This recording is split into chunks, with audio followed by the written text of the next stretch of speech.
This will help you in your walk with God.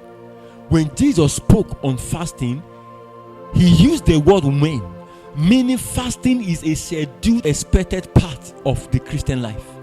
But when he wrote to us through John on sin, he used the word if, because sin is an accident of the will, not a function of the new life.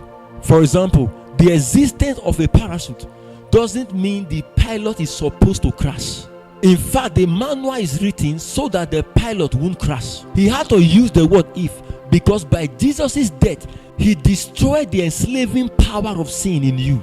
And by his resurrection, he released the Zoe life on the inside of you that makes you want to please God always. Now, although sin is a possibility, it is not a necessity. Although it still exists, it's no longer binding on you. He used the word if to prevent the possibility of two spiritual disasters.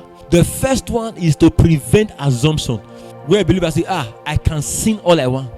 The second is to prevent despair, where believer says, I've sinned, then it's over. If he only said don't sin, then the moment you fail, you will be lost in hopelessness. The if acknowledges that yes, we are not supposed to sin. God has made a provision in case we do.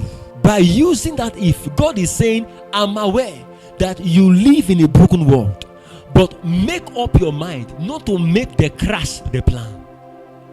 Because you have the parachute, Jesus Christ, your advocate, the righteous. This set also live in a state of mind where we are not self-righteous, where we are not confident in ourselves. We depend on grace to carry us through, to make us live a life that is praiseworthy.